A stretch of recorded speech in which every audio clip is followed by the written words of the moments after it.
Hello, everyone, and welcome to Got Thrones, a Game of Thrones podcast. I'm Alexandra August, I'm Johnny Kolosinski. and we are coming at you with our discussion of Season 8, Episode 2, A Night of the Seven Kingdoms. Yeah, I didn't know that was the title until after it aired because, like many, I only saw Season 8, Episode 69 when I started the episode. I took a picture. It's just Game of Thrones 69, like clearly a Yes, file. Game of clearly Thrones a file 69. name. Yep. Yeah, I know. It was just I was proud of them. Yeah. Before we get into the many things we want to talk about within this episode, let's first let you know where you can find us on social media. You can find us on Twitter at GotThronesPcast. You can find us on Facebook, Got Thrones, and you can find everything on GotThrones.com. And if you feel like singing along to the credits and sending us a recording of that, we might just put you on our opening. We might just make you our opening theme song. And we won't identify you if you don't want us to. Yeah. But if you feel like doing that, you can send us an email at gotthronespodcast@gmail.com. That's correct. So, initial thoughts. I'm trying not to be hyperbolic, but this is probably going to be in my top 5 episodes of all time. Like, Yeah. It is exactly the kind of payoff that I love and love to see on this show. And it's just basically a steady stream of chocolate mousse, Yeah. delicious ice cream, a steak dinner, like just things. Gravy just, on a beard. Oh God, anything that just things that you want to. Just a meal you never want to stop You never want to stop eating was this episode for me. Yeah, I agree. And especially when you compare it to last week, which, as far as things that happen that further the plot go, relatively equal. But as far as payoff for the audience goes, this was monumental. I'm so excited. I slammed into my mic. We torment our mics when we're really happy. I'm so excited. It's kind of hard. It's just kind of hard to describe, but literally, I wrote a piece about this for Screen Rant, and one of my big takeaways, just very simply, if you think about the other monumental episodes of Game of Thrones, the ones people talk about, the ones that ring high in your memory, it's the Reigns of Castamere, it's Baelor, it's personally for me, obviously, the Battle of the Bastards, and for many, the Winds of Winter. Those were all event-driven episodes. Yeah. Either that centered around a huge battle and showcased some incredible production value, or like in the case of Baelor and the Reigns of Castamere, completely changed the trajectory of the narrative as we predicted it, and by eliminating major characters that we thought had some plot armor. And this episode not only wasn't particularly event-driven or even plot-driven, no one died. No one died. No one died, which is historic in the history of Game of Thrones. That's never happened before. Every single episode has featured at least one death, hence the series of beautiful death posters or graphics that have come out. And no one rode a dragon. There wasn't an excessive amount of magic, and it just... Which is why we got to see Ghost. Exactly. Well, we got to, like, Ghost got a little wink, I'm still here. And yeah, it showcased, I think, a side of Game of Thrones that we haven't seen a whole lot of since they outran George's books. Yeah. Which is, these contemplative, sophisticated, intense discussions that showcase 8 years of character development. And I just, oh my God, it was like crack. It was 50 minutes of tell Cersei I want her to know it was me. Oh, yeah. Or 50 minutes of 1-5. And that scene between Robert Baratheon and Cersei Lannister from the first season. Mm-hmm. Or those long conversations, maybe not long, but those conversations between Arya and Tywin in season 3. They watched together for me, but season 2, I think. Season 2. Sorry. Very excited. Yeah, it was just... If, like, the most eventful things that happened were somebody got knighted and somebody got laid. Pretty much, yeah. I mean, in terms of sex, too, not not a whole lot of that either. Just that one scene. Yeah, which I didn't expect, I or didn't expect to that extent. Yeah, yeah. Let's see. I have some things. I'm curious about your thoughts on Arya and Gendry. I'm Hmm. Gendry. So we should. I want to put a pin in that for Yeah, a let's second. let's start with Jamie. Yeah, and let's like the basic. I think it's important to note the basic premise of this episode is that it's no one really knows it until the end, but it's the night before the Battle of Winterfell. Hmm. Until yeah, so everybody is kind of in a holding pattern, waiting for this enemy to arrive. And as Tyrion says at some point, like, "Hey, we're stuck in a castle with no place else to go and lots of time to kill." And we basically see that played out throughout the episode, and we're talking like major storylines within this very quiet, simple framework were addressed. Jamie and Bran, Dany and Sansa, Jon and Dany. Hmm.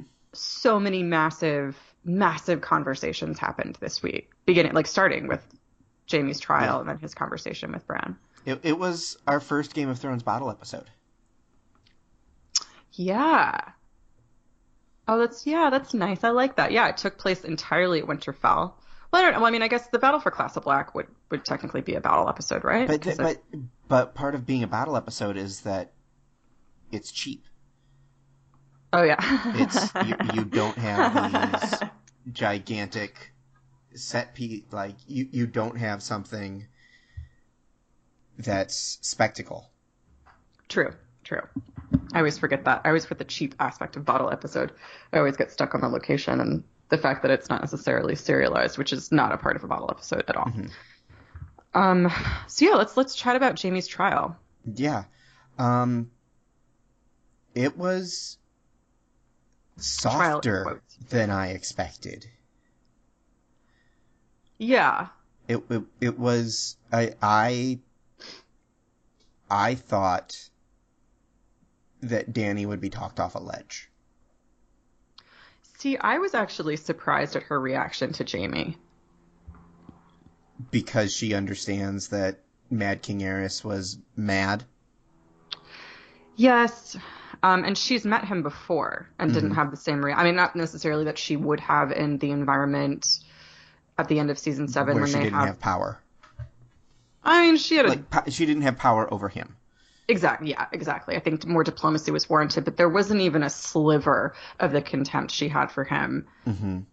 in A Night of the Seven Kingdoms, which rubbed me a little bit the wrong way. But most of that was due to the fact that she says 2 seasons before to Yara and Theon, our fathers were terrible men, Hmm.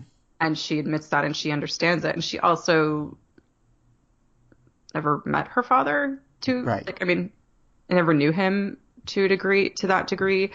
And in sort of the post-show breakdown, I think it was I can't remember if it was Benioff or Weiss. One of them pointed out that even though Dany knows what her father was, it doesn't erase the sting of seeing his murderer, somebody that Viserys probably really taught her to hate. Hmm. Clearly, it doesn't erase that sting or that emotion when she sees him here, presumably asking and showing up empty-handed and asking to sort of join their fight. Yeah. But I still am. I just kind of wish she had been a little colder to him a year ago, so there would be just some more precedent for how intensely negative her Hmm. reaction was. Yeah, I agree. That said, the everyone standing up for Jamie as he is now was welcome.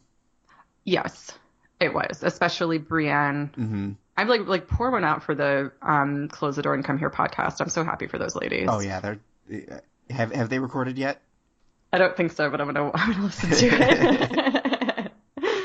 That is so. If you are a Jamie Brienne fan and you have not listened to Close the Door and Come Here, I highly recommend you check them out.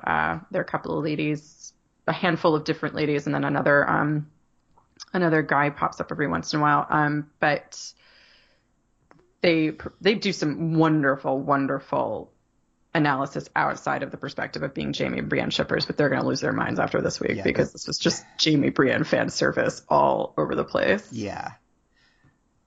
With a smattering of cream of Tormund. Oh, oh. Poor choice of words. Okay, yeah, yeah, yeah. I, yeah, I very much liked that Brienne finally got to stand up for Jamie and pointed out what she has kind of been the only person to recognize outside of Tyrion. Tyrion's always been somebody who's needed Jamie to defend him, and Brienne's always needed Jamie to defend her to a degree, but he doesn't really defend himself, Hmm. and nobody else steps up for him because he's kind of a tool sometimes, Yeah. let's be honest. And he has a reputation. He's this guy who's been bound by one reputation, and today we finally got to see someone stand up for him publicly and say, "Hey, stop calling him the Kingslayer. Stop. He's a good guy, Yeah. and I vouch for him." I was kind of intrigued. I was kind of hoping to see Bran them sort of build up the tension for Bran to build the expectation that Bran would out Jamie, but instead Bran points out that he saved King's Landing by killing Aerys. I was kind of Hmm. surprised Bran didn't speak up with that and instead just kind of remained quiet, and then they have a friendly discussion later. Well, like he said, he's not Bran anymore. True. He's the three-eyed raven, which, uh, if we can lead into the Bran conversation, Hmm. um, the three-eyed raven in the show is a lot more Reverend Mother from Dune than it seems in the books, where he's not just able to explore, but really has the memory and personality of every three-eyed raven before at his fingertips. That's not quite what I expected. I thought it was Bran who is seeing visions, not Bran who is a piece of a hive mind almost, which is what it comes across as now.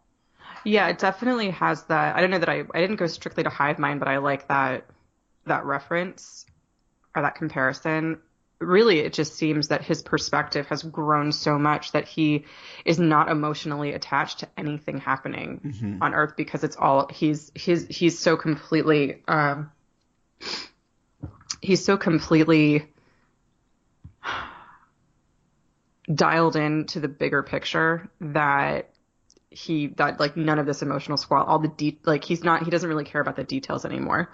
That's why, like, I feel like that's why they gave him the line last week where he says to Dany, "We don't have time for this. The Night King has your dragon and he's coming over the wall. Let's go." Hmm. And it's why he says to Jamie, it feels like it's why he says to Jamie, "I couldn't let them like, why would I?" Like, he makes the point, "Why would I get you here to help us just to have them kill you?" Right.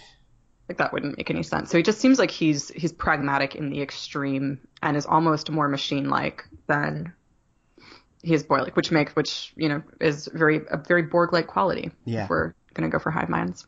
I did like, I forget what talk show it was on, but Isaac Hempstead Wright, the actor who plays Bran, talked about how he manages to be so darn creepy in these scenes. And it's that he doesn't wear contacts, so he can't see a damn thing.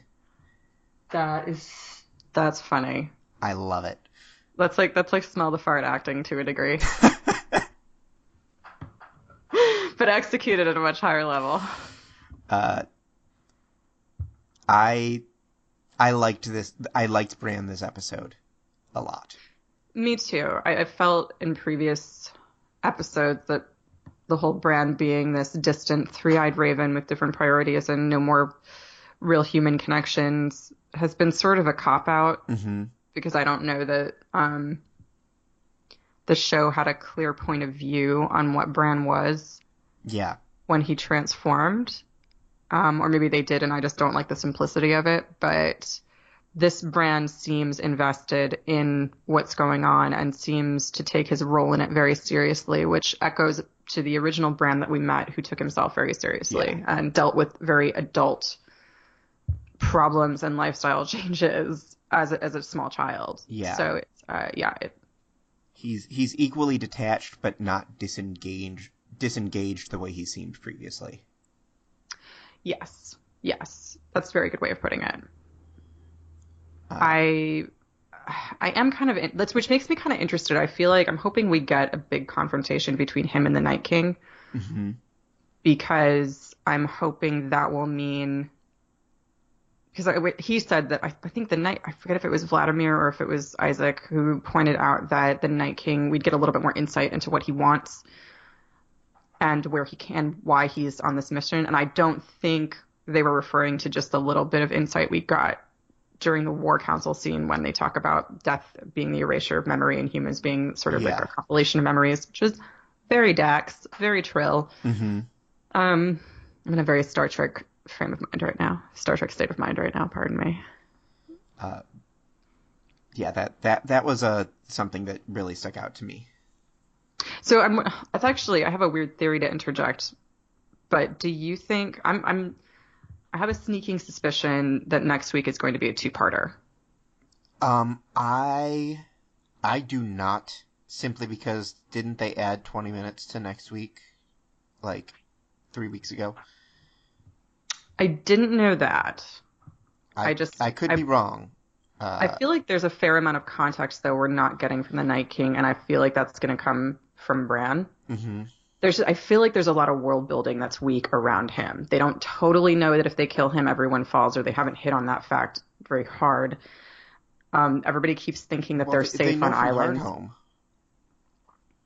Didn't didn't one of the whites die and Beyond the Wall. be on the wall? But it That's is what it still, was. I mean, but it's still just a theory Barrick came up with. And they're Okay. all, and the only reason, and like, it could very well be true. It makes sense to me, but I'm just wondering if the fact that that theory hasn't been proven on the show means there's something more to defeating the Night King and his army than just killing him. Kind of like a Voldemort sort of thing. Like Hmm. maybe he put his soul someplace else. I don't know. I'm gonna be disappointed in whatever resolution we get from this because all I want is a Legion style dance off. Oh, God. See, Just uh, bring me in some Jeff Russo and we'll get Isaac Bran like Hempstead Wright singing the composing. hits of the 70s, and it's all I want. Oh It's my all I want. gosh. I just want to go listen to the Falero right now. If you aren't watching / weren't watching Legion on FX, uh, this show's gonna be over in 3 weeks, and you're gonna have something to do. Yeah. Four Yeah. weeks. So after Jamie's trial, Sansa is not, I'm sorry, Dany is displeased. John is ignoring her, which is so messed up, but it's like I feel like it's the only excuse to leave a girl on red is that you just That she's your discovered, aunt. yeah, and you're now in line for the same promotion. Um, so Dany stalks off and basically threatens to fire Tyrion. Tyrion is just like, oh God, Yeah. this is Tyrion knows he stepped in it. Tyrion has not had an impressive run the No. past year, which we all have our weeks. It's just this one is Tyrion. Even Westeros has the Peter principle, and Tyrion has risen to the level of his incompetence. It's the Peter And Baelish principle. so that kind of I really enjoyed the scene between Jorah and Dany, which also makes me utterly convinced that Jorah is not gonna just eat Yeah. it next week. Like, I mean, granted, we've said that 15 times. I'm shocked that Jorah Mormont made it out of season one, but Jorah Mormont has the plot armor of insignificance. oh, poor Jorah Bear. But yeah, and he basically tells Dany, "Don't be an asshole." Like Tyrion's still smarter than all of us. Yeah. And it's like there's no guarantee that you were ever going to win. Please don't kick him out of like don't do that. And then he tells her she needs to go talk to Sansa, and we get that wonderful scene. Yeah, which was wonderful. At first, I did not like it. Really? It really, I think, well, I unpacked it a little bit, and I really want them to be friends, and I'm annoyed that they're not. That was part of it. And then B, we're not used to. Dany has been like big man on campus for the Hmm. past like 5 seasons. Everyone's really impressed with her. This was essentially, I feel like her arrival at Winterfell just makes like kind of breaks my heart for her because she's so lonely. And she had John, and now all of a sudden he's like not returning her calls, and no one likes her, no one appreciates her. She is invested in this because she lost a child to the Night King for all intents and purposes, and nobody gives a fuck, and nobody trusts her, and nobody's welcoming her rule the way she's been used to, has Mm-hmm. been welcomed as a liberator, as a breaker of chains. And so Yeah, it just she's makes not crowd surfing through Winterfell. exactly, which I think is an interesting sort of development in her character and kind of tickles me that, Sansa is not super impressed by her. But I don't like looking at Dany. I don't like watching Dany be this kind of political where she clearly goes in using flattery to manipulate Sansa. And then Sansa kind of plays along, which was genius, and still sticks it to Dany at the end, telling her, yeah, I'm pretty, and yeah, you like my brother, but give the North its independence. Yeah. He shouldn't have bent the knee to you, and I'm not okay with that. So at first I didn't like it just because it presented me with a picture of Dany that I A, feel bad for, and B, a side of her I don't particularly care for. But upon rewatch, I like the idea of these two queens sparring with each other the way they Mm-hmm. did. Um, I think that it reaffirms Sansa's intelligence and agency in a way that last week did not. Very much so. She seemed very petulant last week. Mm-hmm. And this week, And this week it's motivated by something. she played it intelligently. Yeah. And this week we got to see her stretch the skills that she learned watching Littlefinger. Mm-hmm. And that, like, I think And I mentioned this. watching Olenna. Ooh, That yeah. was an Olenna scene. That wasn't a Littlefinger scene. It was kind of a Cersei scene too. No, because everyone walked out alive and no one was drunk. We don't know that Robar Royce wasn't drunk. Fair. He did walk out alive though. Fair. I forgot he was still around. I know. I still love it though. He's still there bringing up the rear. Like he's just like, I'm loyal to Lady Sansa, Knights of the Vales. Here, I'm significant. And Maester Woken, who's like, Managed an impressive transition. yeah, he's on his third boss. And I'm shocked like Maester Wolkan was allowed to stay in Winterfell after having tacitly like De-wanged. well no. I just after Maester Wolkan, I'm surprised that Sansa was in an emotionally charitable enough place to be like, okay, yeah, you looked the other way when I was raped every night, but sure, you can stay. Yeah, that's Not that he had much of a choice, but right. That says a lot about the dynamics of Maesterdom and the Citadel. And how frickin' gross Qyburn had to have been to be defrocked. shades of the Catholic Church. Yep. Um, yeah, I did like, I think I liked when Dany came in and said Tyrion should have never trusted his sister, and Sansa snips, you shouldn't trusted her either. Mm-hmm. And I think this is another case of nobody bothering to ask Sansa, or just kind of another example of Sansa would have known not to trust Cersei as far as she could throw her. Right. Because she's the only person I think we mentioned last week who doesn't have an emotional attachment, who Cersei doesn't have an emotional holdover beyond Sansa just wanting her dead. Yeah. Or refusing to get anywhere near her manipulative clutches. So, yeah, Sansa has dealt with her. She's worked through her Cersei rage by having all sorts of other things to be angry at. Yep, which now is making me so totally. I at first was very set on the idea that Sansa was never going to leave the North again, and now I'm just really excited for Sansa to roll up on King's Landing. Yep. At some point. That would be a reunion. That would be a cherry on the top of this season for me. Speaking of reunions, Speaking of reunions, I didn't expect to get so much out of Sansa and Theon. All of these reunions were done so well when, especially compared to last week. I didn't expect Sansa and Theon to be so good. Hmm. I I didn't expect that either, but I am also I feel like it's a little bit forced. I'm worried they're putting them up. I'm worried that they're trying to brew some kind of romance there. Hmm. Um, if Theon survives, which is a big if. Uh, he's put himself right in the line of fire. Yeah. But I yeah, didn't see that, personally. and I think just because they like got that little scene together during the montage, they're eating some soup, and I guess I shouldn't. I guess maybe it's just been too long since I've seen season 6, but I was a little bit kind of like, really? I'm, I guess that makes sense. But I'm glad that I loved watching Danny watch it. Hmm. Is And, Theon Sansa's Jorah? um, maybe, I guess also part of this for me is that I really have wanted some kind of sequence between her and Sandor. Between Sansa and Sandor? Yeah. Don't think we'll be And seeing that. I don't think so either. And I'm kind of surprised. Yeah.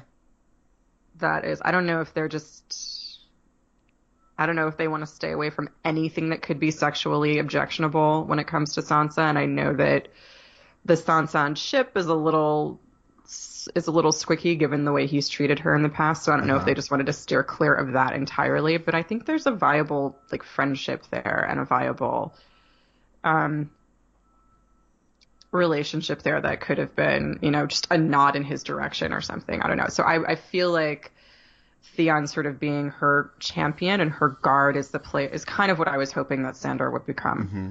But it makes perfect sense for Theon. I think that we got that. Would we be able to effectively get Sansa and Sandor and Arya and Sandor, given that yes, their relationship has had a different dynamic, but ultimately it comes down to reluctant protector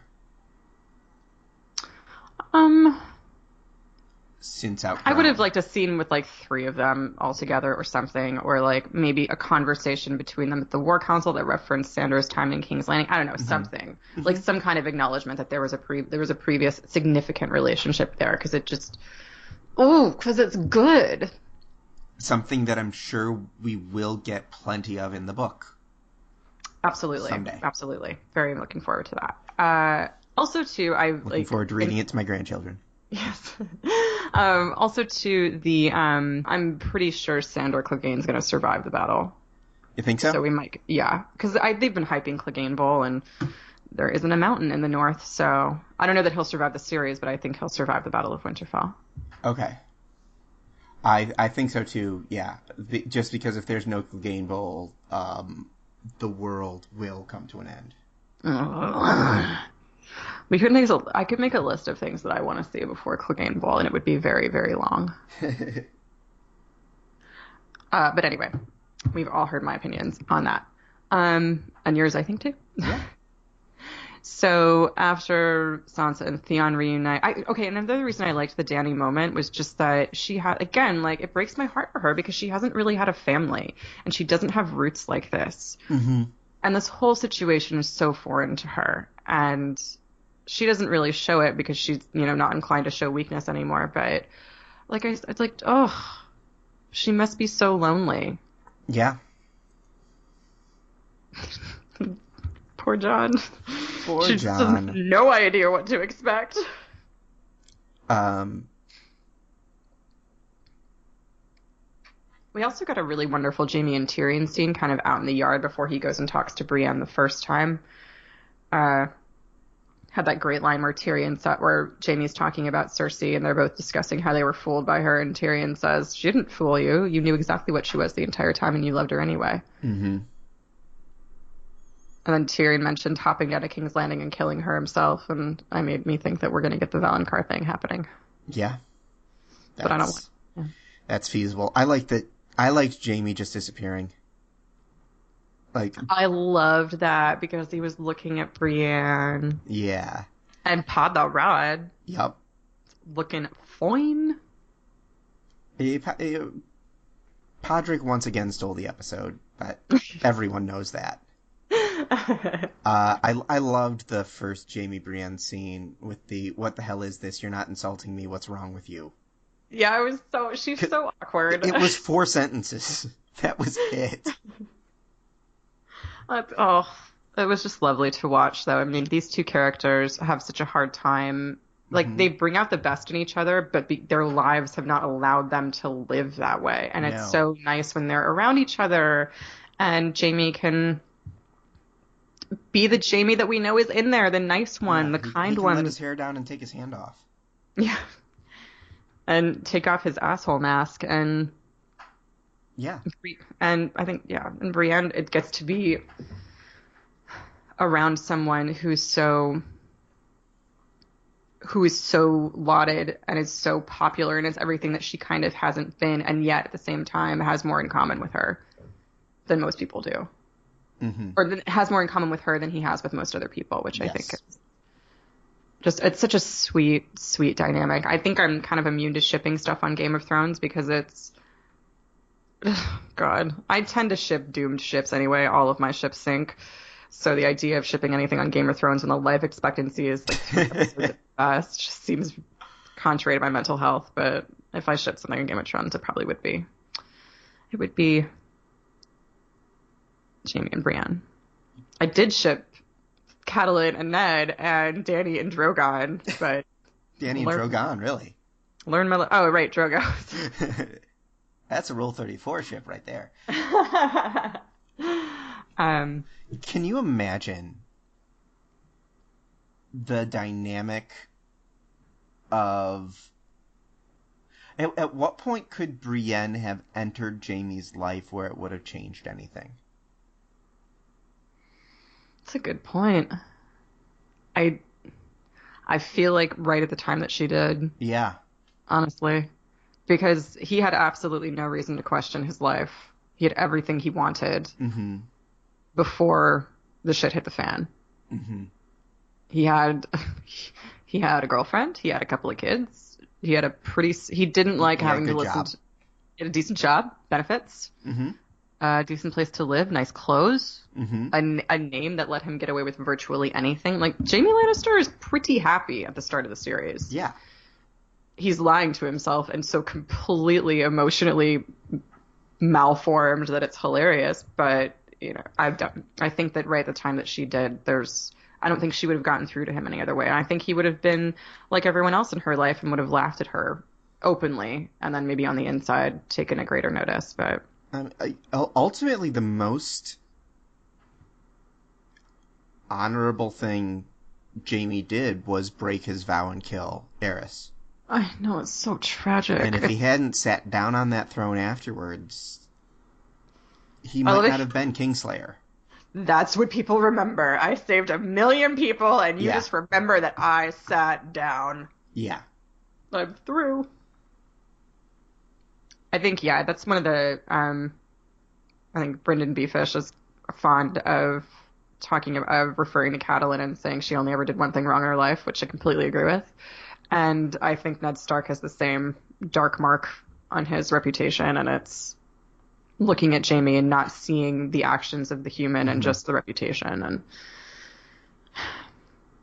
The only, like, sitting on that chair is the only thing separating Jaime Lannister and Barristan Selmy. I don't know that I would go that far, but I see where I agree broadly.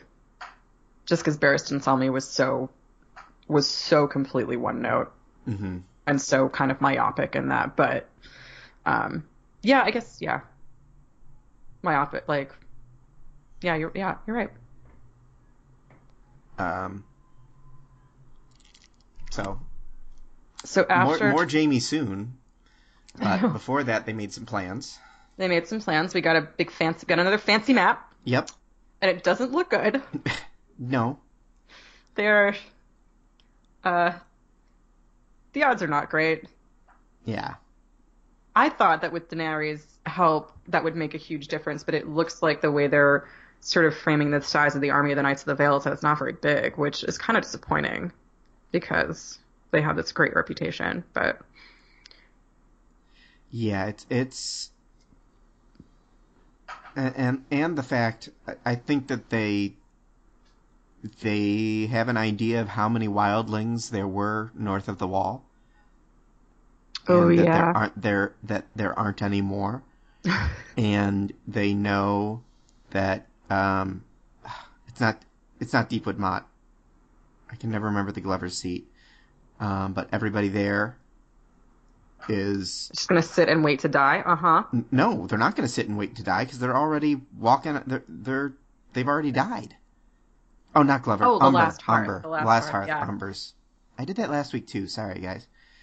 Um, There's a lot of place names, yeah, and a lot of right? ers.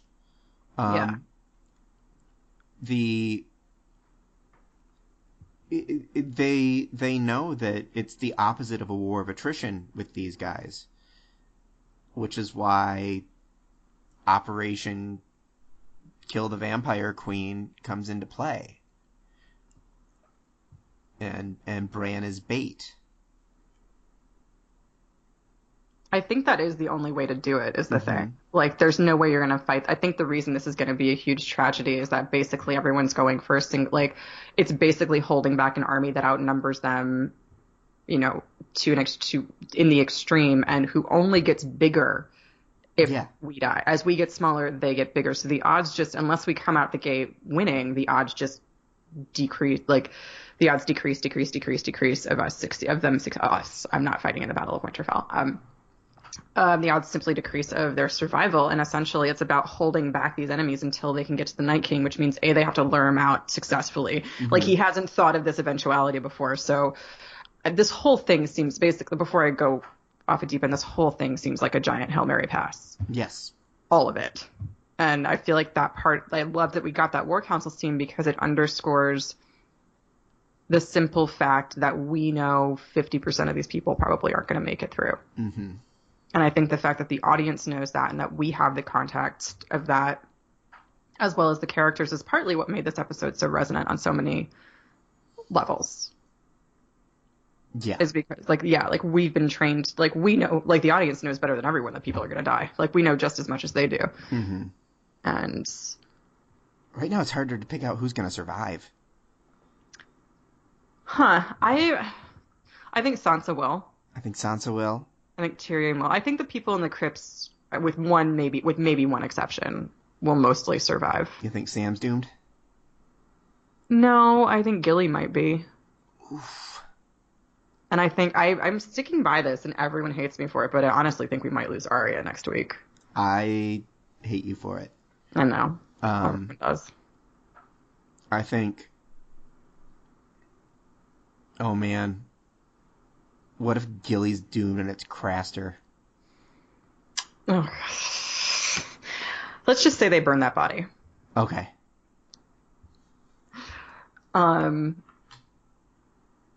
Yeah, I mean, it's easy sort of to say, like, okay, the tertiary characters who had their storylines tied up this week aren't going to survive, but that was pretty much everybody. Yeah. Barrack's gone.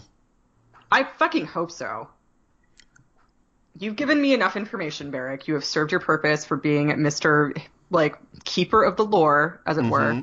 But shout out to Brian Cogman, who wrote this episode, who was the keeper of the lore for Game of Thrones. But yeah, I'm done with Barrack. I didn't need nearly as much Barrack and Thoros as we got last season. Yeah. And I liked the light up sword. I continue to like the light up sword. But I'm done now. Take your 19 times resurrected and don't make it 20. Mm-hmm.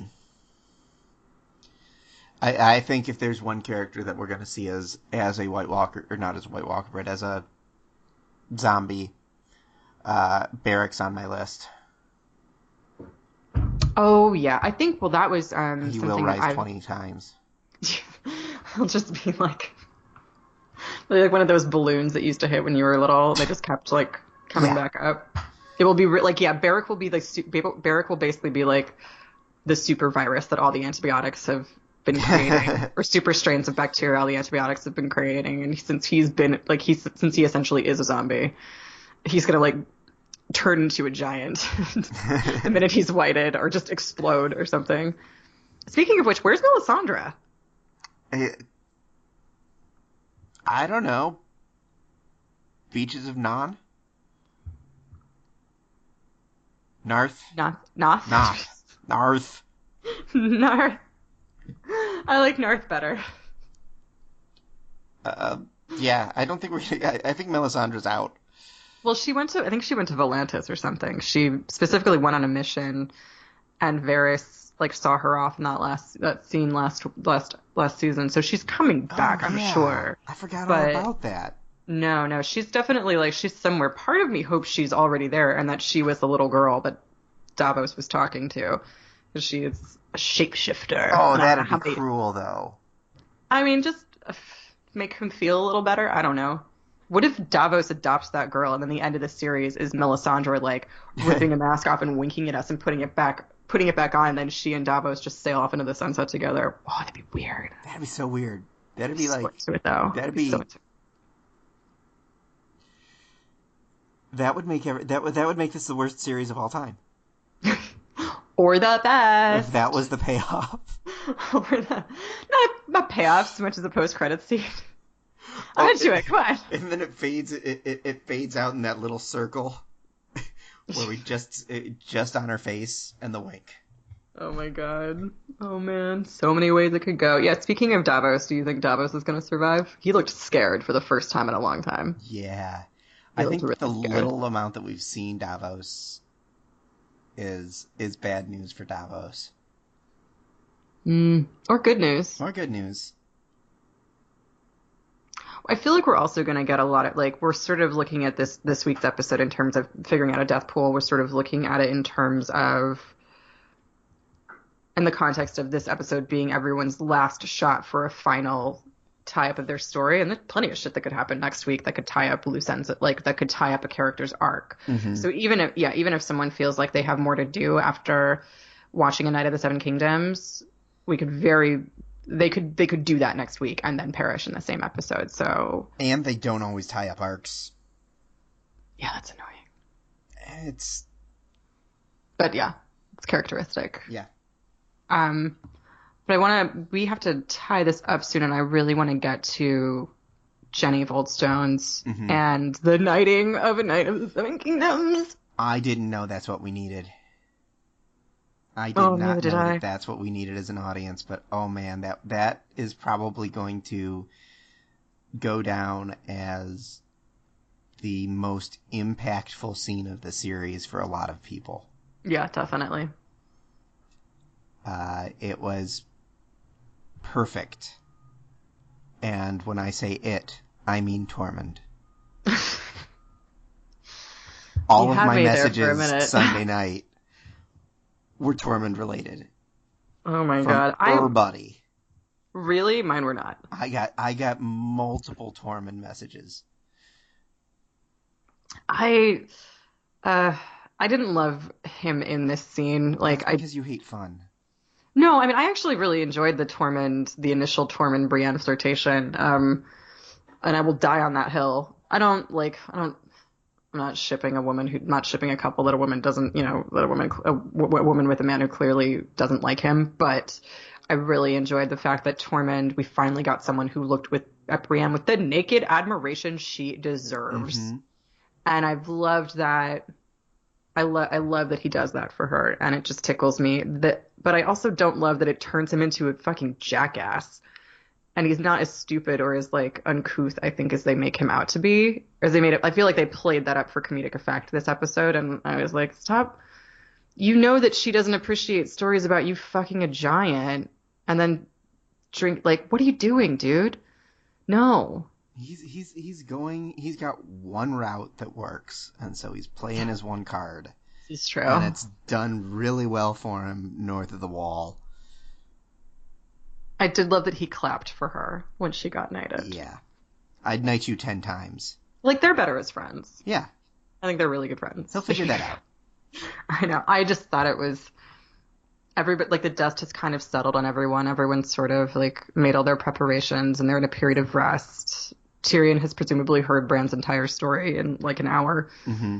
which was another, like, I love sort of when the story becomes the story kind of thing in fantasy. So loved that brief scene between Bran and Tyrion. But when they're all sitting by the fireside, I think that's the scene that the fireside scene and Bran's knighting is the scene that most people I've found just in my cursory looks online that have that's most people's favorite moment. I'm not surprised that Yeah. it's so impactful. Um, if you drink every time Tyrion says, "We're gonna die tonight," you're gonna drink more than Tormund did in this episode, though. Sour goat's milk. Love the way he talks. Uh, yeah, I think the knighting of I think turning Bran into a knight was I feel like it's emblematic of what worked about this episode, which was just the sheer simplicity of a lot of the really Right. impactful moments. Like there wasn't a lot to this. It was just Jamie realizing that he could knight her Mm-hmm.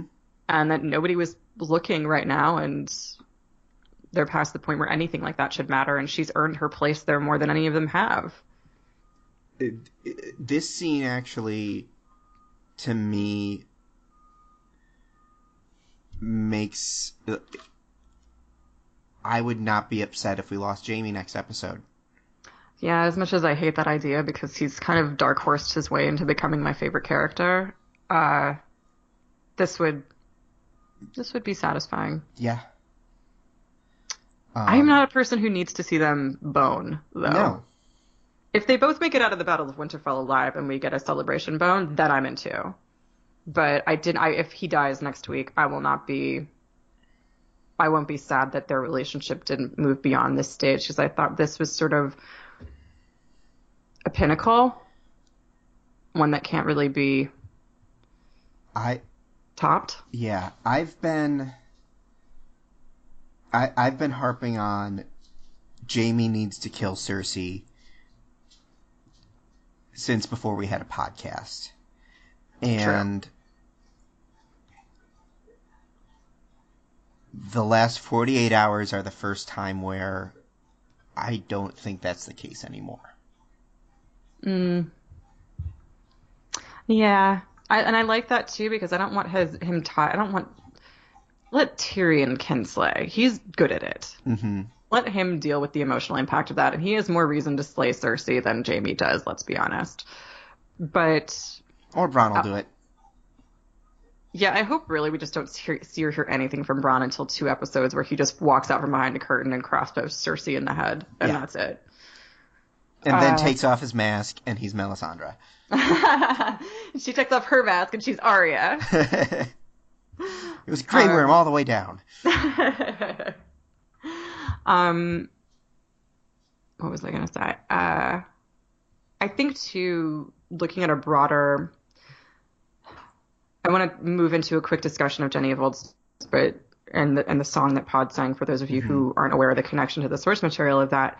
I think one of the wonderful things about Brienne, period, is that she is very much like Dunk from the Dunk and Egg novels, this honest, true, honorable, guileless character who truly believes in going off and being a knight and doing and helping people. Yeah. And Game of Thrones is largely about, I think one of the themes is how people can wear, for lack of a better word, armor like that and not mean it and use and purport to be somebody who's honorable and good and just and honest and use that as a veil to be some of the worst people in the world. Mm-hmm. And we've seen how people like Brienne don't survive in this world, like Ned, Mm-hmm. like Rob. And it doesn't seem that you can be a straightforward, honorable person and survive in Game of Thrones long enough to make a real impact on anything. And we've seen that cynical view exemplified in The Hound, which I think is another reason their fight is so interesting, or at least a reason I look at that with new eyes now. But seeing Brienne knighted and seeing her become, and seeing her validated in that way speaks to so many different levels of this series. And having it done by Jaime Lannister and then throwing off convention and what is socially accepted to be honorable and everything that plays into it beyond just the fact that that's what you are was beautiful.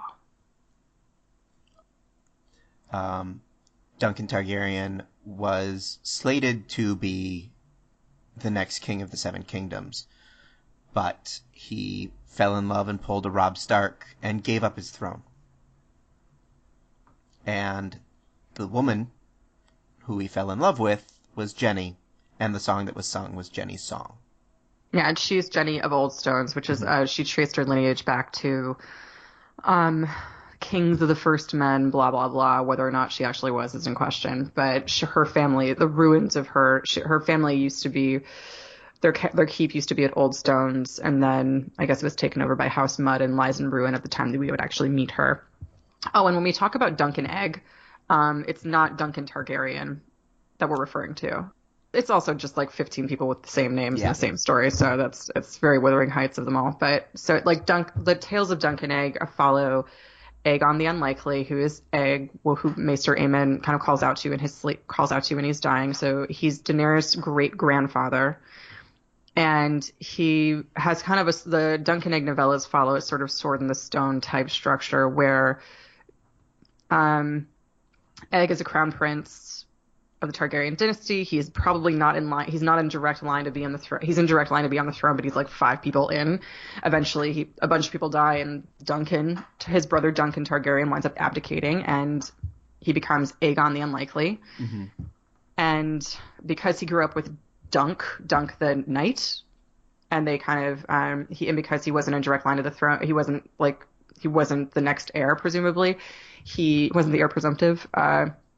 He was allowed to basically roll around with a hedge knight for most of his childhood and learn about and have that kind of be his education. So the adventures of Duncan Egg are just Dunk being a hedge knight and bouncing around to having different stories, essentially. Like there's 3 novellas written, and they're just both essentially short stories. All 3 are essentially short stories about Dunk solving certain problems and meeting Egg in the first place.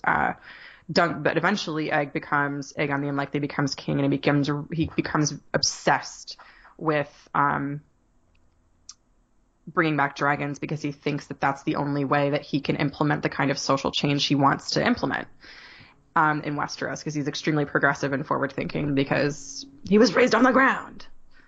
And he gets all of his family there at Summerhall he gathers some dragon eggs, and the idea is that he somehow used wildfire to try and birth them or hatch them, and it does not work.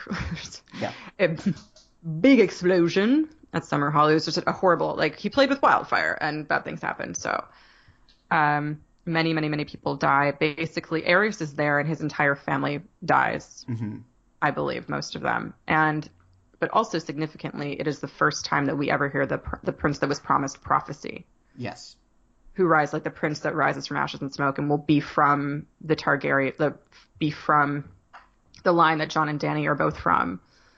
And Jenny of Old Stones. It's Jenny of Old Stones walked around with this little person whom she called a child of the forest, but was I think just a small person, and she had this small person made this prophecy, essentially prophesied that at Jenny's behest. But that small person might still be alive. Oh, that's right. 90 years later. So what's her name could be again? a child of the forest. She's the Ghost of High Heart. That's right. And she sings Jenny's song, and Jenny's song is what we heard. She requests book Ed Sheeran sing it to her. Oh, I lied. I'm sorry. Duncan Targaryen is Aegon's son, not his brother, and not how Aegon got to the throne. My bad. I can't read. But, sorry. There's a lot of Duncans. There's a lot of Aegons.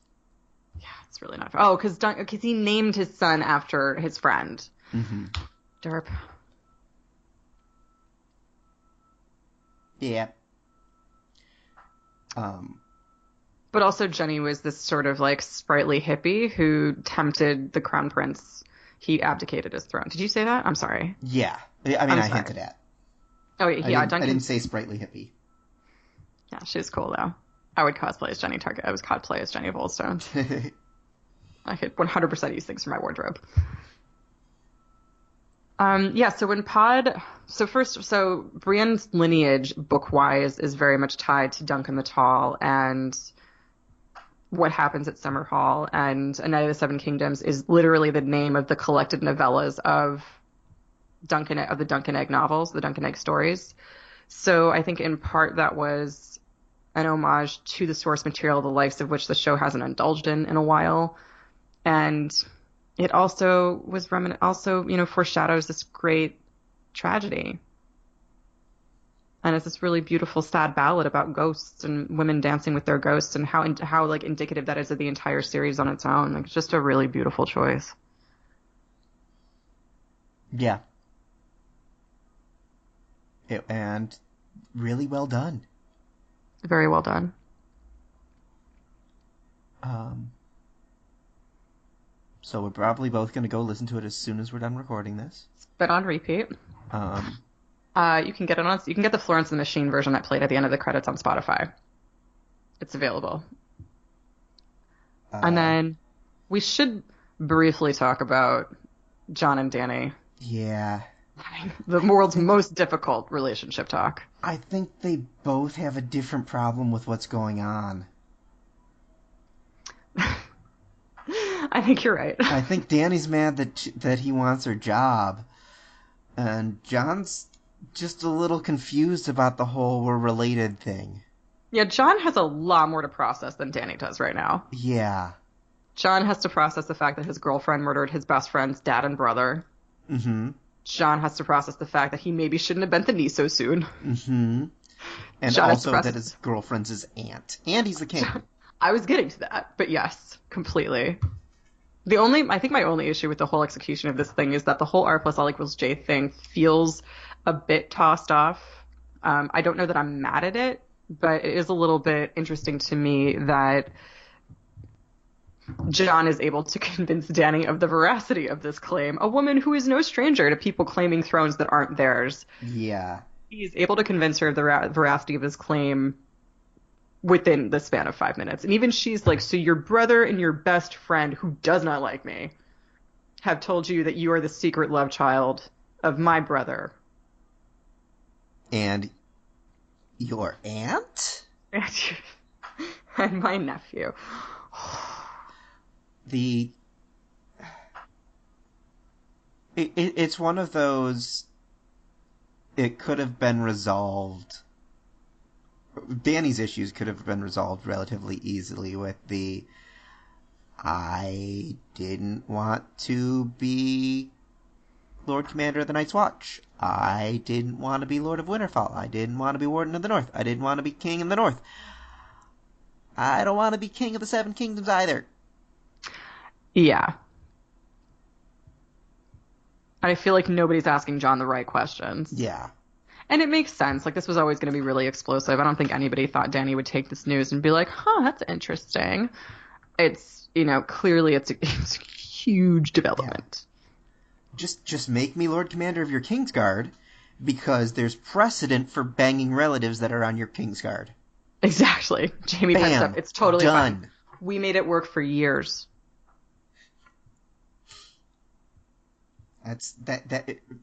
Solved it. Yeah, End the I think series. my favorite tweet that summed up my feelings about this, about John's timing, was that I don't care what John's 23andMe results say, only a trueborn Stark would reveal information that dangerous with timing that stupid. It's Angie J. Hahn. I don't know her personally. I'm sure she's listening. She's an entertainment editor for Mashable. That's And wonderful. That was fucking hilarious and completely accurate. Yeah, I mean, I kind of get it. Like, this, I don't know. They're not. I kind of feel like John and Danny have to survive the battle because they have to continue this conversation. Yeah. I don't know. Should we do a quick before we sign off? Do a quick call it who's gonna live, who's gonna die. Okay. Jamie. Dead, Dead. Brienne. alive. Okay.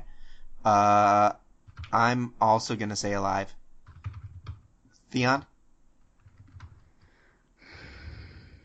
I'm calling dead. I'm gonna go alive. Okay. I'm typing these as we do them. Arya. Arya is my against all odds. I think she's gonna die. And we disagree. Disagree. Um, Sansa, Alive. alive. Jorah, Dead. dead. Uh, Davos, Hmm. undetermined. Yeah, I mean, actually, I'm gonna go with dead. Because he doesn't have much of an arc left. No, just more because Davos is really not a good fighter. And Davos has looked out Um, a lot, I feel. So, and I feel like the fact that he made that point that he had no training and he saw how scared the guy was, I feel like that's going to bite him in the ass. I don't know. yeah. I just feel like this would be, at this point, I would stop believing that Davos was surviving things. Like, yeah. Uh, and Dany doesn't need Davos and Jorah. But John needs Davos. Um, Tyrion, alive. Alive. Same with Varys. Yep. Pod. Dead. Yeah. Beric, dead. Yep. We already covered Sandor. That that he's got to stick Cersei? around. Cersei, probably gonna make it through. Probably gonna make it through. Cersei sat this one out, and Yeah. I think a lot of people will be wishing they did that next week. Yeah. Say what you will about her. Tormund, Hmm. dead. I think dead. I don't Gendry, want him to be. I hope alive. I say dead. I'm gonna go with alive. Just because, but I would not be surprised if I were wrong. Sam, I'm calling Sam alive and Gilly dead. I'm calling Sam dead and Gilly alive. Well, I think I the think what's handing off of the interesting. sword was. Fair. What I think is interesting about the Sam thing is that Sam is kind of going to be a crucial player in how Daenerys and how Jon sees Daenerys from now on, and either he'll be alive and angry enough that he'll Mhm. push Jon in one direction, or he'll be dead and Jon will want to honor him. So Mhm. I'm kind of that's where I'm going for Gilly just because I feel like that would be another beautiful death that wouldn't but that also I wouldn't like cry in my sleep over it. So I feel like there's going to be a lot of people that like Grey Worm maybe, Mhm. um, who aren't going Oh, to we make didn't it that even are going talk to about Grey sing. Worm and how dumb he was to plan a vacation. Don't plan a vacation the night before battle. Why are you trying to jinx yourself? Yeah, you've got one day before retirement. You're not going to see Nath. No, or You're not. Narth. Yeah. Yeah, so Grey Worm dead. Poor Missandei is just going to be like, I don't know, a Sharadane or somebody and just have one of those really tragic backstories that lives on in mythos. Yeah. I think it would be interesting if Missandei and Grey Worm died together, so I'm going to call her dead. Because I don't want one of them to live without the other. No, that's morose. No, they should both die. Um, There's a lot of people on this show. there's a lot of people. There's a lot of people still alive. Vulcan. Royce. I will be fast. Mr. Royce better make it out alive. He's like the old man on the lawn. He's like the oldest man on the street. He's like Mr. Feeney now. He really is. And I don't want... Nope. I don't Got want weird. Mr. I'm going to say Robot Royce. I think Robot Royce will be alive or we won't see him die on screen. Yeah. We just Which- might not see him at all ever again. I know. Oh. Is that it? Night King. I'm going to go with he might be alive at the end of this one. I'm gonna go with 'cause alive at the end of this one. I just don't think... And Bran. Oh, yeah. Bran. Also alive at the end of this Also one. alive. Yeah, I think I think the battle might be one part. I don't know. I have a feeling. I don't think next week is going to definitively solve the problem of the Night King. Mm-hmm. Drogon and Rhaegal. We lose one. Yeah. I'm of the mind that I don't think the dragons can survive the series, so.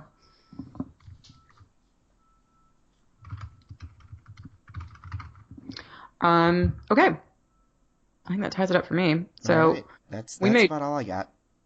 That's what I have too. Thank you folks for tuning in to us week after week. We so appreciate that. Yeah, we'll see you again next week where we'll be discussing episode 70, which is currently titled Game of Thrones 70.